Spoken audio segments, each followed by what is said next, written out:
hay un momento que sí siento que cambia mi vida. Eso pasó a los 11 años cuando yo veo que mi mamá, por situaciones de andar en el tema de las basuras, veo que ella le toma a un refresco ya usado de la basura. Y a partir de ahí yo como que me dije por dentro, yo voy a salir adelante, cuésteme lo que me cueste. Me ocurrió un tema en el 2020 cuando tuvimos el problema con el director de finanzas. Yo estaba buscando un CPA nuevo y yo acabo dando con una persona que es un CPA, que es como un doctor en contabilidad en Florida. Me explicó cómo maneja ella las empresas y me empezó a hablar de inteligencia artificial. Y en aquel entonces yo vengo con mi equipo de IT y pues como que se ríen de mí, me dicen que estoy loco y yo lo dejo pasar y me arrepiento hasta el día de hoy por haberlo dejado pasar. Tiempos duros crean hombres fuertes. Sí, definitivamente, sí, esa frase es súper cierta y yo siempre le digo a la gente que si estás en un momento de tu vida, no estás sufriendo algún tipo de dolor, algún tipo de expansión, algo está mal, algo está muy mal.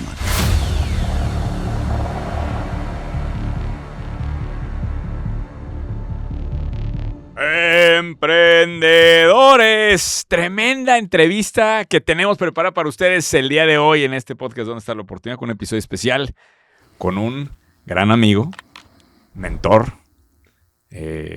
no sé qué más decirte, sos socio, una persona que admiro muchísimo y que le había pedido como un año esta entrevista y finalmente se da. Roberto, bienvenido a Donde está la oportunidad, primero que nada. Muchas gracias, Carlos. Muchas gracias por la invitación. Sí, no había habido oportunidad de podernos juntar por una situación de agendas y de otras cosas, pero aquí estamos con gusto. Roberto, te voy a ir llevando porque creo que tienes una cantidad. Yo cada vez que nos sentamos a comer, a platicar de negocios, no solamente se responden lo que estamos hablando en la sesión, sino que tienes una cantidad de sabiduría, es la palabra, que me sorprende. Entonces te voy a ir llevando, ¿no? Y lo primero que quiero que nos platiques un poco es dónde crece Roberto Pérez, porque sé que no empezaste, no vienes de ningún privilegio, ¿no? Entonces, ¿cómo fue tu infancia? Platícanos un poquito el punto de partida, porque yo sé que vamos a hablar ahorita de la parte empresarial y todos los éxitos que has tenido, pero me gusta siempre poner el contexto, ¿no? Para la gente. Sí, claro.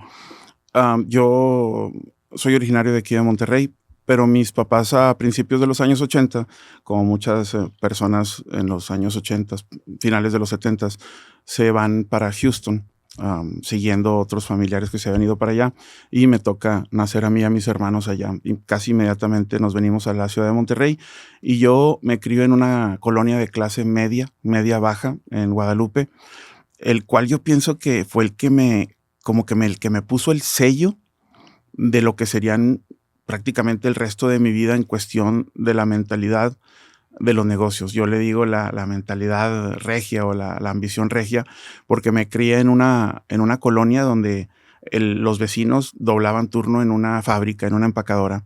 Ese mismo vecino sacaba un asador en la noche para vender hamburguesas al carbón. Esa misma persona vendía cosas por catálogo. Esa misma persona andaba vendiendo cosas, revendía cosas que compraba a lo mejor en otra colonia y las venía a revender esta colonia. Entonces, todo este tema, todo este mindset de comerciar, de estar de comerciante, de comprar, de vender, yo pienso que me dio un sello que eventualmente cuando nos regresamos a Estados Unidos, me da una ventaja significativa al resto de las personas por el tema de todo este entorno. Regresas a Estados Unidos sin gran cantidad de dinero, ¿no? O sea, no, sí, nos regresamos en las peores circunstancias. Mi mamá era una empresaria que le iba muy bien en Monterrey, y cuando nos vamos para Laredo, Texas, sí nos la pasamos muy mal por dos razones. Una, la ayuda de la familia de mi mamá y de mi papá prácticamente es retirada cuando mi papá se separa, cuando mi mamá se separa de mi papá. Y la otra es que mi mamá, sentada en una iglesia en Laredo, Texas, ella siente que Dios le dice que no pida ayudas del gobierno. Entonces prácticamente nos dedicamos a varias cosas. Una de las principales que hicimos cuando llegamos a Laredo fue vivir de lo que encontrábamos en la basura. Llegábamos a juntar hasta 50 kilos de botes de aluminio a la semana, y todo lo que pudiéramos encontrar en la basura, porque la gente ya tira un chorro de cosas que todavía sirven. De eso nos estuvimos manteniendo varios años.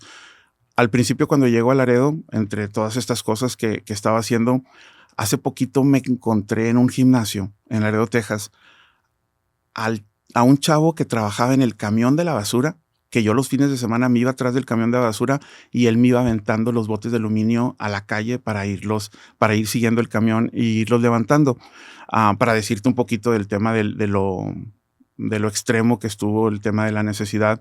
Y yo siendo el mayor de 4 hermanos, como que yo detectaba un poquito más el cambio, que eso yo pienso que también posteriormente me ayudó a la intensidad de querer salir adelante.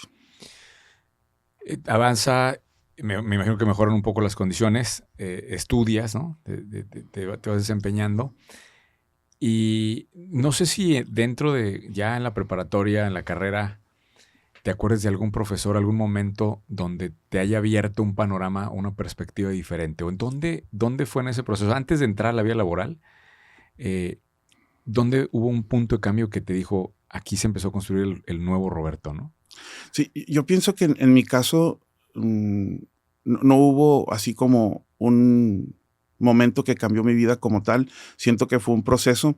Ah, en el caso mío, que yo no tuve la figura paterna, uno acaba por agarrar la figura paterna de varios lugares, de un maestro, de un tío, y cuando uno no tiene algo, lo valora mucho.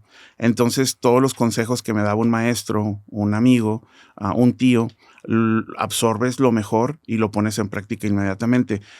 Hay un momento que sí siento que cambia mi vida, pero eso pasó a los 11 años cuando por primera vez, o sea, no por primera vez, pero yo veo que mi mamá, por situaciones que de andar en el tema de las basuras, veo que ella le toma a un refresco ya usado de la basura. Y a partir de ahí yo como que me dije por dentro, yo voy a salir adelante, cuésteme lo que me cueste.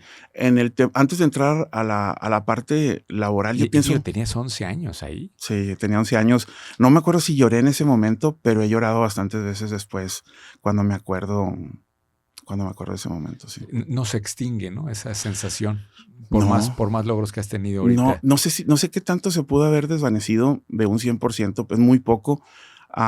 Y aunque no lo traigo presente, nadie aguantaría traer ese tipo de cosas presente. Sí lo tenemos en el subconsciente y eso nos trae una constante motivación y nos genera hábitos de fortaleza y de ambición también, que posteriormente dan unos resultados muy, muy buenos. Tiempos duros crean hombres fuertes. Sí, definitivamente, sí, esa frase que a lo mejor pudiera ser un poquito trillada, es súper, súper cierta.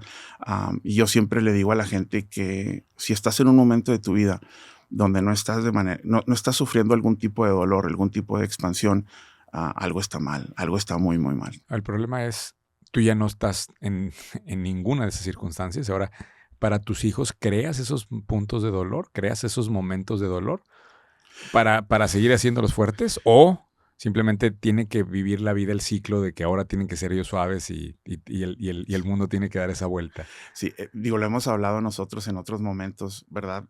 Y esa es una de mis fobias. Yo tengo 2 fobias en la vida. Una, no ser buen administrador de lo que Dios me ha dado. Y la 2, el poder afectar a mis hijos en el tema, pues en todo el tema que ellos, en el que nacieron. Ellos no pidieron nacer y volar en avión privado. Ellos no pidieron andar dando la vuelta conmigo en un Lamborghini de $1,000,000. Entonces, ese tema sí es complicado.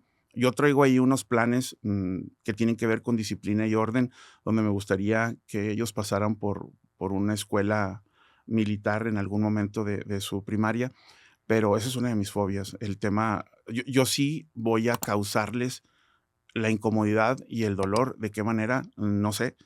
Exactamente, tengo ahí varias cosas que he pensado, pero definitivamente es una de mis fobias de la vida el poder hacer inútiles a mis hijos.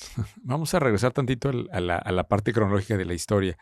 Te gradúas y empieza tu carrera, tu vida profesional. ¿Cómo empieza? ¿A qué te dedicas al inicio, ya que terminaste la carrera? ¿O cómo arranca la vida profesional de Roberto Pérez? O desde antes, no sé si. Sí, eh, yo termino la high school a los 16 años, un año antes, a los 15 años, yo me voy a vivir solo.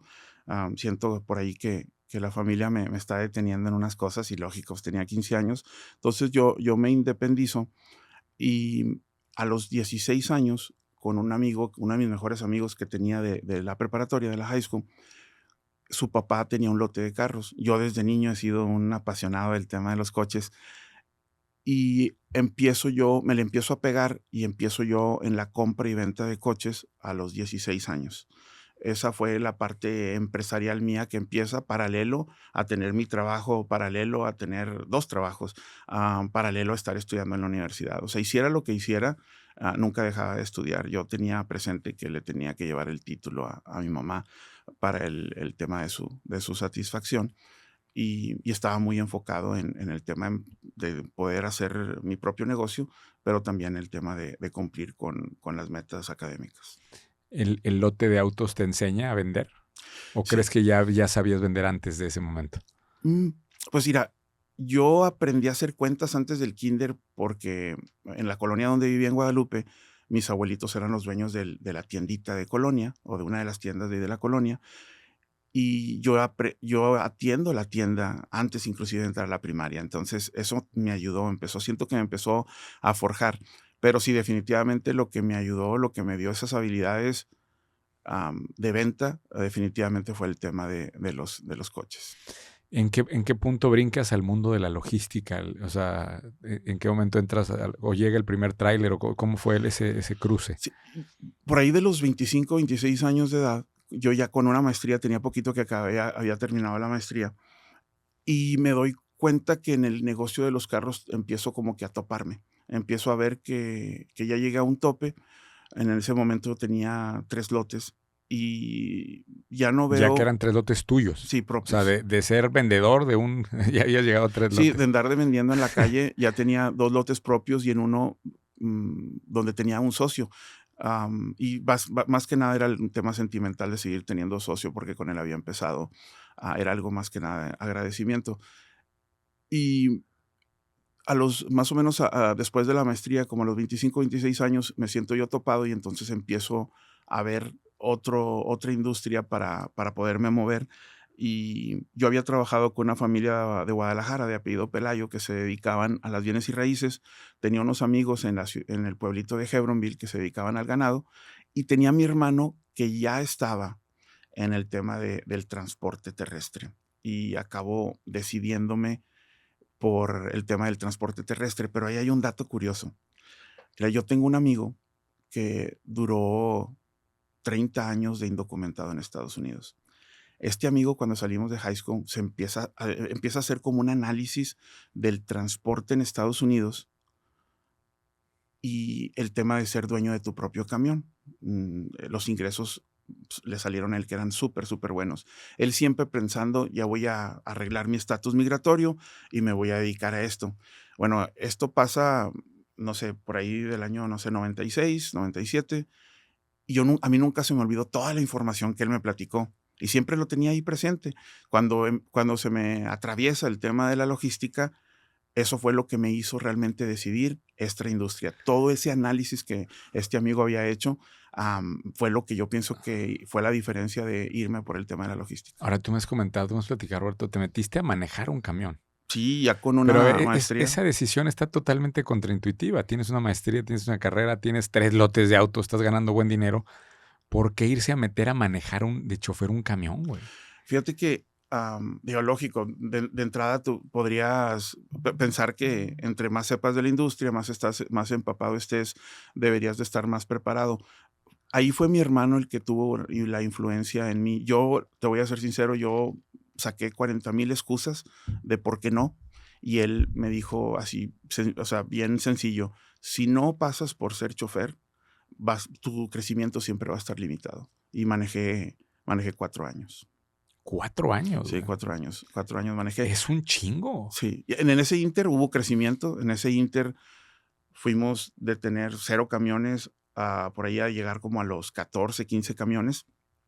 Y precisamente mi hermano era el que me Pero tú seguías ayudaba. manejando. Sí, Y primero fuiste empleado y luego ya empezaste a manejar tu propio camión sí, y fue hasta 14 camiones esos 4 años. sí, correcto. Sí, ¿Cuál sí, era sí. la necesidad de seguir manejando el camión? Mm, ¿Te sí, gustaba? O sea, Sí, había un aspecto como todo lo que he hecho en mi vida. Si no hay algo, una parte que te guste, no va a ser 100% agradable todo, pero sí había una parte que sí me gustaba. Conocí prácticamente todo Estados Unidos gracias al tráiler, pero no sé si se me pasó un poquito la mano en el tema de la manejada. Siento yo que pasas por fases a lo largo de tu vida. Esa fase de mi vida fue la de ser muy conservador. Había habido un cambio de carrera, tenía un poquito de miedo por el tema del cambio, no sabía qué resultados iba a haber. Y yo entro a la industria. Yo el primer camión lo compro en el 2008. ¿Te imaginas el 2008 en Estados Sí, Unidos cómo antes de... estaba? Las automotrices habían quebrado. Entonces, entré en el peor momento para la industria, pero el mejor momento para aprender y hacerte bien esbelto, bien lean. ¿Por qué? Porque no quedaba mucho Claro. dinero. Entonces te haces Te aprendes muy, a operar en tiempos malos, ¿no? sí, muy eficiente, muy eficiente. Y Es- la otra de Oye, que, pero espera, antes de eso, ¿y qué pasó con los lotes de carros? ¿Los vendiste? ¿Se desaparecieron? ¿Qué pasó con esos lotes? sí, sí, sí, O sea, sí, eso desapareció y ahí quedó en... sí, fue gradual. Me tardé como 2 años porque gran parte de mi negocio no era tanto la venta, era más que nada el financiamiento. Entonces me Tenías que tardé como capitalizar. 2 años en poder cobrar el dinero que se debía. Y ya como iba pasando los años, ya como íbamos despegándonos de ese fatídico 2008, cuando el tema de la crisis de las casas en Estados Unidos, yo empecé a ver mejores resultados. Y si tú me dices qué fue lo que más me ayudó en el tema de cuando estuve en el camión manejando, no fue tanto el tema de la experiencia que obtuve a nivel operador. Yo pienso que la gran diferencia fue, hoy en día yo pues, me siento más capaz de vender gracias a mi experiencia por todo el tema de la geografía y todo el tema de que sé en qué áreas hay más industria, y sé en qué áreas hay más demanda de transporte, sé qué áreas son las importantes, sé que Si viviste en carne propia el sí, mercado. y sé cómo le hagas el chofer para ganar más dinero, que posteriormente hace que la empresa gane más dinero.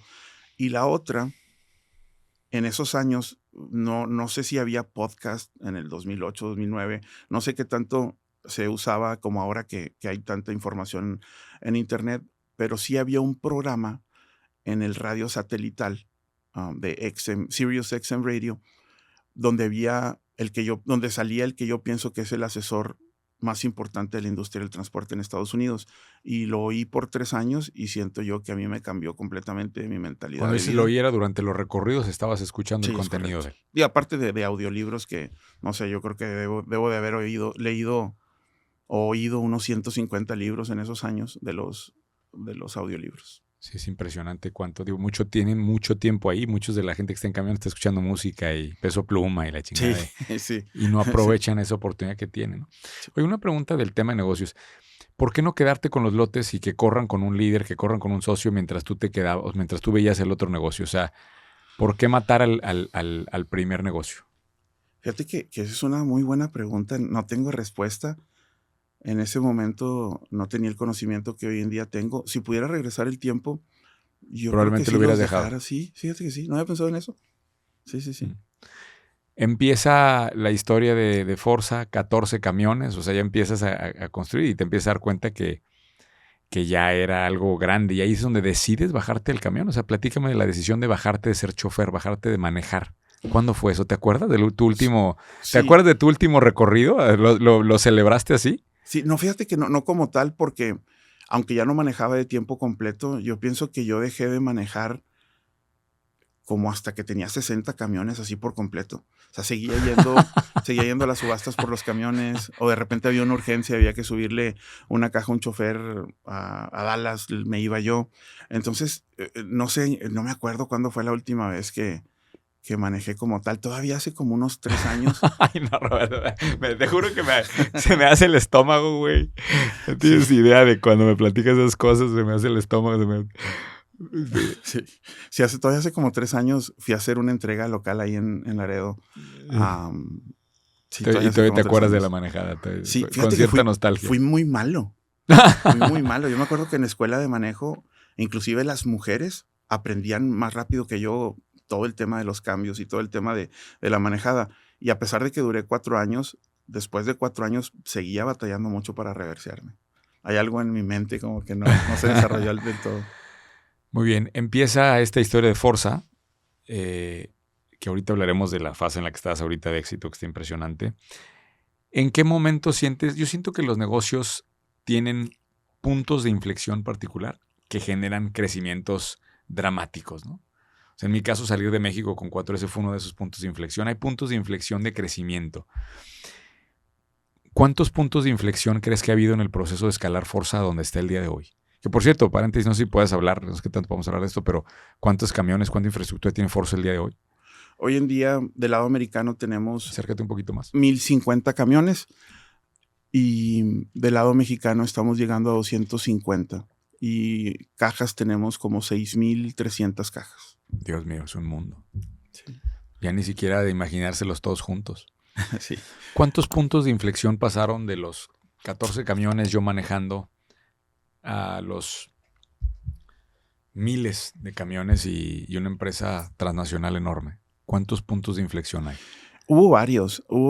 Siento yo que venos llevando. ¿Cuál fue el primero? ¿Te acuerdas del primero? Cuando empezamos a sentir que ya la economía empieza a mejorar en el 2009, casi a finales del 2009, ya empezamos a hacer proyecciones de crecimiento. Antes era nada más sobrevivir. Yo lo que empecé a notar o lo que me di cuenta es que entre menos tengas competencia, empiezas a avanzar mucho más rápido. Entonces, al principio teníamos nada más camiones viejitos y no teníamos cajas. Le trabajábamos a clientes que nos prestaban las cajas. Entonces competíamos con cientos y cientos de transportistas. Una vez que compramos nuestras propias cajas viejitas, empezamos a competir con menos. Cuando empezamos a comprar camiones nuevos y cajas nuevas, empezamos a competir con menos todavía. Cuando empezamos a meter el equipo a México para hacer el verdadero puerta a puerta, había menos competencia y así sucesivamente con el servicio, con la visibilidad que tiene que ver con el transporte. Tuvo que ver ahí una estrategia de capitalización del negocio, ¿no? Me imagino. Sí, pues el tema en Estados Unidos, a diferencia de México, es un poquito más fácil el tema de los financiamientos y prácticamente nos apalancamos casi al 100% de la relación que teníamos con las instituciones financieras. Ese es un gran tema porque y también quiero que aclares ese comentario. Si Forza hubiera nacido en México versus haber nacido en Estados Unidos, ¿el recorrido hubiera sido más largo? ¿Qué piensas de eso? ¿Hubiera sido un recorrido más doloroso? Sí, definitivamente sí. Es difícil hablar de algo que uno no vive, pero en teoría sí. Porque simplemente porque las tasas son muy diferentes en México. En México promediamos a lo mejor en el financiamiento de un camión el 20%, cuando por muchos años estuve financiando equipo al 5% en Estados Unidos. Pero México tiene muchas bondades también. A ver, pero antes de ahí, porque yo sé a dónde vas. Operas acá ahora en México, pero tú tienes una cosa que sí quería dejar muy claro para la gente. Tú capitalizas en Estados Unidos, operas en México. O sea, sigues aprovechándote del apalancamiento americano en todo el recorrido del crecimiento de la empresa, ¿no? Esa combinación de dos mundos que tienes es de las cosas más valiosas que puede haber en el mundo de los negocios hoy. Sí. El tema, sí, nosotros tratamos de endeudarnos del lado americano y tratar de pagar lo más que se pueda al contado del lado mexicano. Por lo mismo, ¿verdad? Porque en ningún lugar en Estados Unidos me van a dar ni la mitad del rendimiento que me estoy ahorrando pagando al contado en el lado mexicano.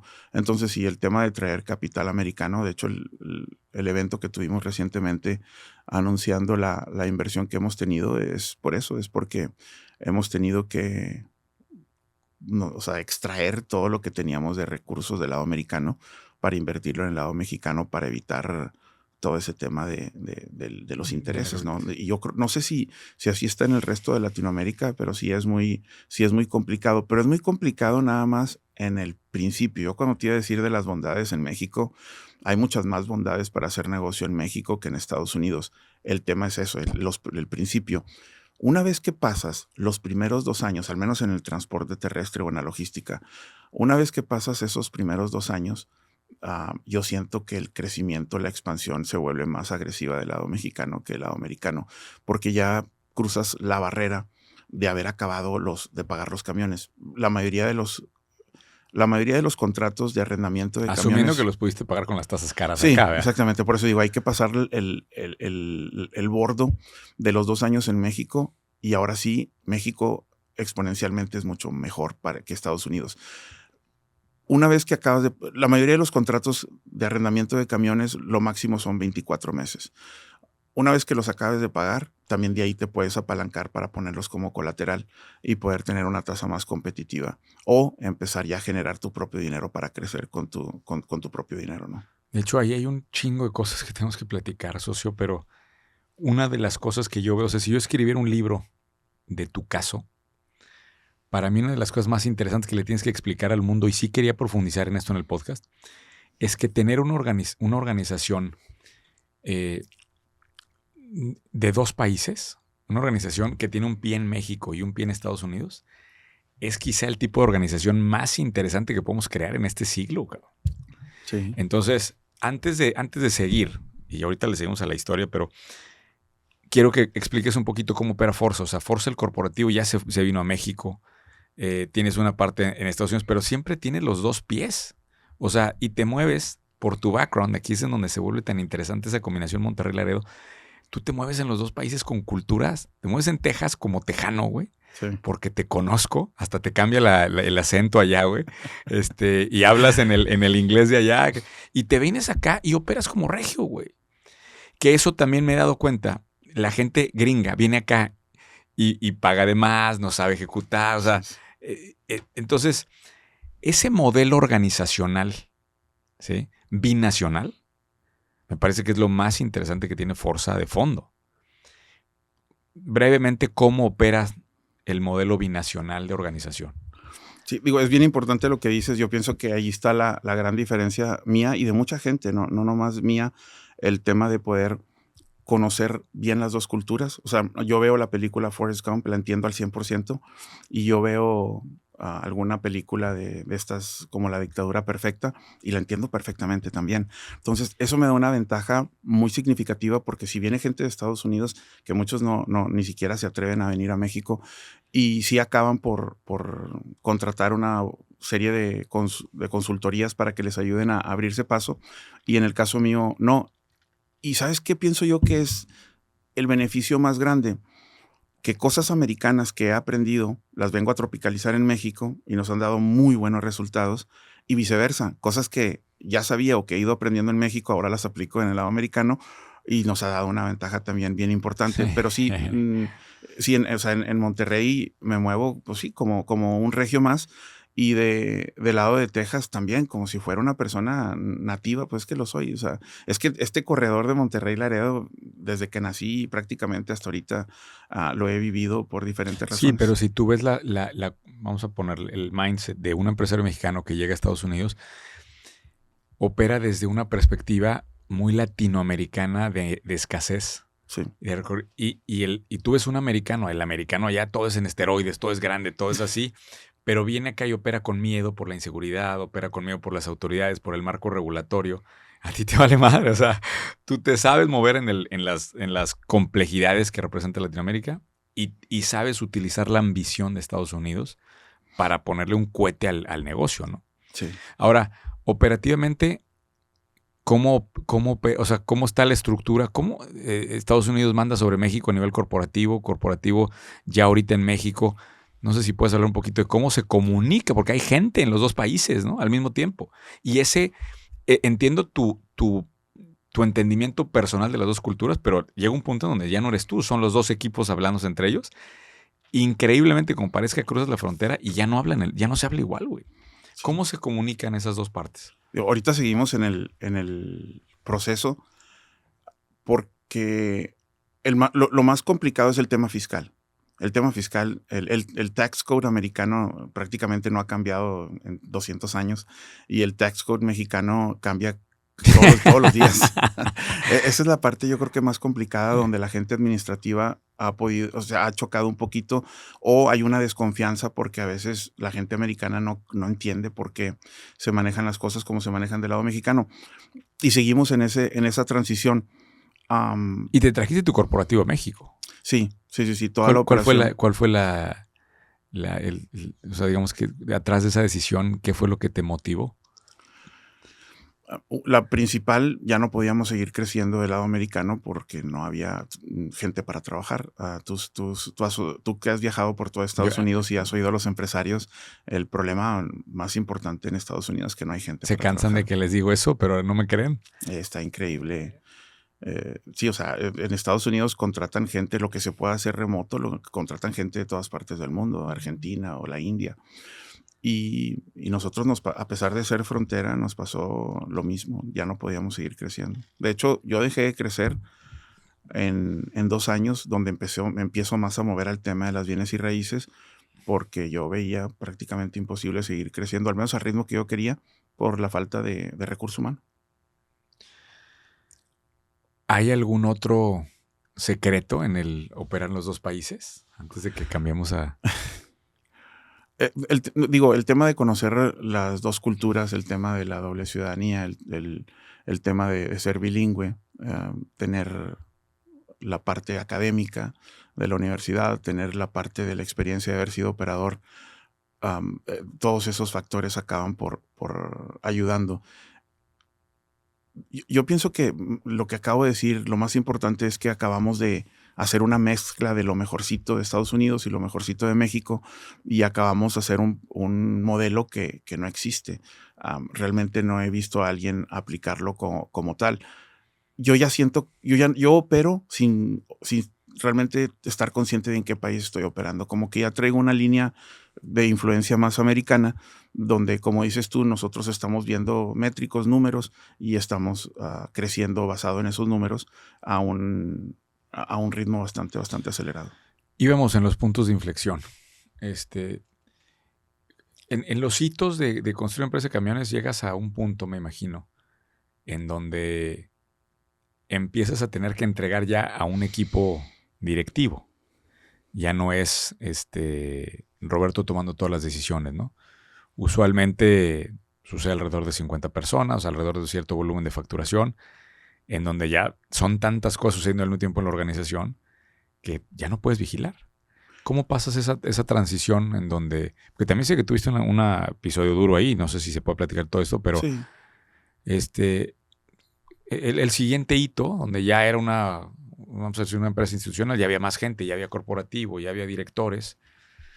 ¿Cómo vives ese periodo de crecimiento? Esa fue la parte más difícil. Yo no quería soltar, yo no quería delegar.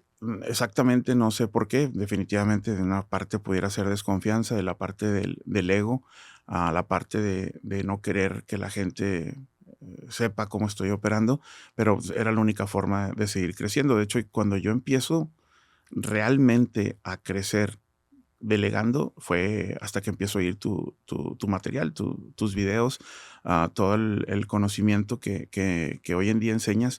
Ese fue el parteaguas en cuestión de animarme. Pero para mí ha sido la parte más difícil, el poder delegar por todas estas razones que te digo. ¿Tuviste malas contrataciones en algún momento? Sí. Digo, yo creo que nunca va a parar de eso, ¿no? Es imposible contratar a puras superestrellas o que todas las personas sean buenas personas y o sea, buenos seres humanos y buenos elementos. Y sí, seguimos batallando con el tema del recurso humano. El recurso humano va a seguir siendo la parte más importante por muchos años todavía. Una cosa que me ha sorprendido es que personalmente a la fecha, ¿cuántos empleados tiene Forza ahorita?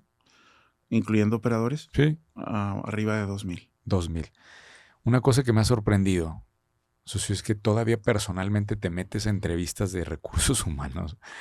Y he escuchado, no sé si esto es real o pero puedes aclararlo, historias de que te dedicas, de repente te metes 3 horas a una entrevista con alguien. O pasas horas de repente en una entrevista. ¿Cuál es la racionalidad detrás de eso? O sea, ¿es justamente ese miedo de encontrar las piezas correctas? Sí, ya no lo hago tanto, ya lo hago nada más en ciertos puestos claves y te digo también eso es parte de la influencia que tú has tenido en mí de saber cuánto vale mi hora y cómo debo enfocar mi energía. Pero sí ahí todavía sigo involucrado inclusive en la operación del día a día. Trato de abarcar lo más que se pueda, pero sí, mi rol hoy en día en la empresa es un 50% comercial, un 30% de infraestructura y el otro 20% regado por toda la empresa, donde muchas cosas yo ya no me entero, pero que sigo en parte de la operación sigue pasando por mí. Y en el tema del recurso humano sí serían ciertos puestos claves, especialmente con todo el tema del desarrollo tecnológico para el tema de la automatización. Sí, eso me sorprendió también y podemos entrar ahí y hacer doble clic rápido, pero una empresa de transporte con un área enorme de inteligencia artificial, o sea, expertos en inteligencia artificial, expertos en automatización, es un CTO de primer mundo. ¿De dónde nació ese? O sea, no eres una empresa de tecnología y sin embargo tienes mejor infraestructura que de las que yo conozco en empresas de tecnología, güey. Sí. Yo me empecé a obsesionar en varias etapas que he tenido. Una de mis obsesiones ha sido el tema tecnológico. Y eso es muy americano, por cierto, hablando del modelo SW. O sea, en México, ¿cuándo vas a ver esto? Sí, ya está cambiando, ¿eh? Yo sí veo que México sí está cambiando, pero sí está un poquito todavía atrasado Sí, en el aspecto. No vas a creer ahorita que te diga, y esto yo creo que no te lo he dicho, la razón principal por la cual me empecé a obsesionar con la tecnología es porque el pastor de la iglesia donde yo voy en Laredo, Texas, él es escatólogo. Él estudia el Apocalipsis en la Biblia. Entonces, en el Apocalipsis hablan de que la tecnología se va a acelerar. Y a partir de ahí, y aparte otras cosas que él me empieza a decir muy puntual. De hecho, él fue el que me dijo que me empezara a pegar más al tema de la inteligencia artificial fíjate. hace como 3, 4 años. He aprendido mucho con él, con el pastor, y lógico, todo el entorno de las personas con las que hoy en día es mi círculo aquí en Monterrey, como por ejemplo tú, que veo yo que tú eras de los primeros que empezó a hablar de manera pública de la inteligencia artificial. De las personas que yo sigo, tú eres la primera persona que empezó a hablar de la inteligencia artificial. Y aparte a mí me ocurrió un tema en el 2020 cuando tuvimos el problema con el director de finanzas. Yo estaba buscando un CPA nuevo y yo acabo dando con una persona que es un CPA, que es como un doctor en contabilidad en Florida. Esta muchacha me explicó cómo maneja ella las empresas y me empezó a hablar de inteligencia artificial. Estoy hablando hace como 4 años o un poquito más. Y en aquel entonces yo vengo con mi equipo de IT y pues como que se ríen de Sí, mí, me sí, dicen sí. que estoy loco y yo lo dejo pasar y me arrepiento hasta el día de hoy por haberlo dejado pasar. Pero yo ya empezaba a hablar de inteligencia artificial como en el 2019, 2020. Lo que me explica el CPA es que ella me dice, va a meter toda la información mía y de mi empresa a un sistema y ese sistema le va a decir en qué página del tax code hay beneficios fiscales y en qué página del tax code pudiera haber banderas rojas que debemos de evitar para no levantar algún tema con el IRS. Y lo dejé pasar, pero siempre lo traje presente y la influencia que tuve por parte del pastor también fue determinante en quererme pegar más al tema, no nada más de la inteligencia artificial. Ahorita estamos más en una etapa de automatización por medio de robótica. Ese es el tema más importante ahorita.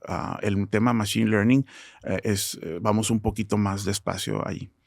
¿Qué porcentaje representa el gasto en tecnología contra el ingreso de fuerza, sabes?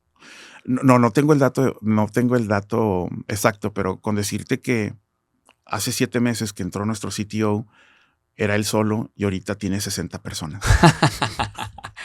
60 Sí. personas en tecnología. Ujú. ¿Qué cosa? Sí, es increíble. Sí. Es una brutal. Ya esto se está haciendo una empresa tecnológica que casualmente tiene camiones. Sí, yo creo que sí. O sea, está cambiando mucho el tema de la proyección de la empresa en cuestión de la tecnología, porque queremos automatizar todos los procesos que se puedan. Oye, ahorita hablaste del pastor y también era algo que quería en algún momento tocar, porque vamos a tener que hacer más de estas, o sea, se nos va a acabar estas conversaciones, tienen que dar para más. Si les interesa que tengamos una plática número 2 con Roberto, por favor, pónganmelo en los comentarios. Pero eres la persona más pegada al tema espiritual y religioso que conozco en esta esfera de dueños de negocio. ¿Tú crees que ha sido factor determinante el éxito que tiene Forza? Sí, definitivamente yo personalmente le doy toda la honra y toda la gloria, todo el crédito a Dios de todo absolutamente. Yo le digo a las personas cercanas a mí que si no fuera por el privilegio, la gracia que me ha dado Dios para operar, yo estuviera viviendo abajo de un puente. O sea, yo le digo que yo no sirvo para nada. Yo no ¿Siempre tengo. fuiste igual de religioso? Digo, no es tanto el tema de la religión, es más un tema de fe, un tema de convicción de fe. ¿Siempre la fe en tu vida estuvo a el nivel al que está ahorita? No, no, realmente yo empiezo a ir a la iglesia en el 2017 y empiezo yo a tener una madurez espiritual a partir como por ahí del 2020. Pero en el caso mío, yo soy la cuarta generación de cristianos. A mi bisabuelita, mi abuelito, mi mamá eran cristianos y yo prácticamente no estuve cerca del tema del camino de Dios. Empiezo yo hace unos 4 años a entrar ya un poquito más ¿Qué de lleno. significa madurez espiritual para un dueño de negocio? Mm, son varias cosas, pero hay dos cosas, o hay dos armas, o hay dos, sí, hay dos armas que uno tiene a nivel espiritual, que es platicar con Dios y la Biblia. Esas son las armas más poderosas que tenemos y no las usamos. Entonces, el poder llegar a una maduración es usarlas, el platicar más con Dios y leer más la Biblia, que aparte es una chulada de libro en todos los aspectos. Lo hemos hablado de todo lo que se han pirateado y todo lo que han copiado y que la gente no sabe en cuestión de sabiduría que hoy en día se aplica a la psicología, a los negocios, a una serie de temas que hoy en día y que mucha gente dice que Shakespeare y Cervantes no pasan de moda, que lo lees y pareciera que estás leyendo los problemas sociales que hoy en día hay. Tú lees un versículo de la Biblia y puedes hacer un libro de un versículo de la Biblia y cómo la Biblia hoy en día parece que la Biblia la acaban de hacer hoy, porque está actualizada a los problemas que hoy en día estamos viviendo. Yo siempre le digo a la gente, si no quieres leer ningún libro normal, léete Eclesiastés y Proverbios en la Biblia y con eso vas a tener, con eso prácticamente crearon toda su vida a Rockefeller. Entonces yo pienso que el tema de las armas que tenemos, las personas que tenemos fe en Dios, no las usamos como deberíamos. Nunca quisiste ser pastor, Roberto. Ahí no es de querer, ahí tienes que tener un llamado, no puede uno autonombrarse. Sí, o sea, Dios tiene un ministerio para todos nosotros, para ti y para mí. Puede ser un ministerio de evangelio, puede ser un ministerio de cargarle las maletas a las personas que van por el mundo predicando, o puede ser la música, depende, pero siempre el llamado tiene que ser puntual por medio de Dios. ¿Y sientes el mensaje de Dios en el proceso de toma de decisiones empresarial? O sea, hay una... ¿Y cómo empatas con eso un momento de decisión? Sí, hay varias, siempre que las situaciones están difíciles, siempre que estamos atravesando por un proceso, por una prueba, pues que nos tiene preocupados, es como que cuando más nos apegamos a Dios porque pues, tenemos miedo. Pero no, o sea, si yo te digo que siento que Dios me habla cada vez que hay un problema, no es así.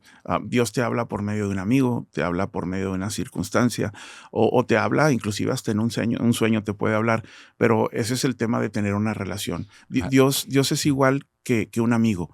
Si yo y tú nos convivimos más, nos frecuentamos más, platicamos más, la relación se va a hacer mejor, ¿verdad? Igual con Dios, entre más platiques con Él, la relación se va haciendo más cercana y vas sintiéndolo más. Fíjate que a veces he sentido eso que dijiste ahorita, así es como me había sentido de repente que escucho a Dios a través de ti. Porque ha habido momentos en donde me has marcado y en un momento, y de repente me dices, dije, ¿cómo sabía este cabrón lo que me estaba pasando? O sea, y me parece interesante todo esto que dices. ¿Y cómo llevas eso con tu equipo? O sea, ¿cómo llegarle esa madurez no solamente al líder, sino a que el equipo lo viva? Me refiero a tu equipo de trabajo, tu primera fila de directores, tu gente cercana. ¿En la parte espiritual? Sí, claro. Lo que pasa es que no todas las personas tienen la fe o la creencia que yo tengo. Sí hay unas personas que sí. Y son... ¿Pero lo buscas en tus primeras líneas de directores? No necesariamente. No necesariamente. Sí siento que hay un cambio en ellos a través de los años por el tema de cómo yo me he manejado en el tema espiritual. Digo, soy una persona que a lo mejor tiene, o que no a lo mejor, soy una persona que tiene más defectos que una persona común, pero sí tengo mis convicciones de valores muy, muy arraigada, muy, muy firme. Y siento que eso sí lo he contagiado. Y hoy en día te puedo decir que las personas han cambiado mucho el tema de sus valores por la influencia que tienen del entorno de la empresa. ¿Qué oportunidades? Este podcast al final se llama ¿Dónde está la oportunidad? ¿No? Tú estás en un sector, y bueno, creo que aquí vale la pena hacer un paréntesis, que nos explique exactamente qué es lo que hace Forza, porque hemos hablado que estás en el sector logístico, en transportación terrestre, pero creo que aquí es en donde entra ahora sí, hoy, en la escala en la que está Forza, ¿a qué se dedica Forza? Sí, Forza es una empresa trinacional. Nosotros nos dedicamos a llevar productos entre México, Estados Unidos y Canadá. Ha ido creciendo los servicios que ofrecemos hasta el momento de hoy, que ofrecemos toda la cadena de suministro completa, que es la parte de México, la parte de cruce, la parte americana y las dos agencias aduanales, la mexicana y la americana, y todos los servicios que pudiera pedir el cliente desde consolidación, distribución y demás para poder dar el servicio de punto A a punto B entre los tres países. Principalmente moviendo productos de, vamos a decir, exportación de México hacia Estados Unidos e importación de lo que está pasando a nivel de manufactura con el nearshoring, eso es, ¿no? Sí, correcto. Que el nearshoring realmente todavía ni empieza. El nearshoring apenas empezó dentro de México con la fábrica de más fábricas y maquilas, pero el tema del nearshoring ni siquiera ha empezado todavía. Justo aquí, a eso iba en mi pregunta. Tratado de Libre Comercio, TEMEC, le dio, o sea, también una de las cosas que veo es que Forza estuvo en el lugar correcto a la hora correcta. Sí. Y ¿qué oportunidades ves estando ubicado en el sector que es el primero en entender lo que está pasando, ¿no? Porque cuando empiezas a mover más mercancía y empiezas a ver cómo se está tejiendo esta relación entre México y Estados Unidos, sí, me imagino que alcanza a ver todo. Sí, yo siempre le digo a la gente que cuando la economía va a caer, el primero que lo resiente es el transporte, y cuando la economía va a mejorar, el primero que lo siente es el transporte. En el tema del intercambio entre Estados Unidos, México y Canadá, ahí sí es muy puntual todo el scope de ver cómo la gente o cómo las empresas están cerrando en Asia, en China específicamente, o más que nada en China, y trayendo todo para Latinoamérica, y en este caso México como país principal y Nuevo León como área principal para el nearshoring por el tema geográfico. Yo lo veo de esta manera. Viene una prosperidad sin precedentes en México. Viene una prosperidad que nunca se había visto. Sabemos del tema de las remesas de los paisanos, que es la fuente número 1. Sabemos del tema del petróleo, que es la fuente número 2. Sabemos que México es uno de los países más visitados del mundo por el tema del turismo y una serie de situaciones donde México es el productor de coches más importante del mundo. Esto del nearshoring es mucho más grande que todos esos juntos, para mí. Entonces, si hoy en día tú tienes un puesto de tacos en un parque industrial, yo te diría compra 10 más. Si tú te dedicas al tema de las bienes y raíces en la parte industrial, viene una prosperidad también sin precedentes en lo comercial, en lo residencial. Y con eso vienen muchos retos, ¿verdad? Lo hemos hablado en el clúster logístico, el tema del tráfico, el tema de la contaminación, el tema del agua, pero pues también donde está la dificultad está la oportunidad.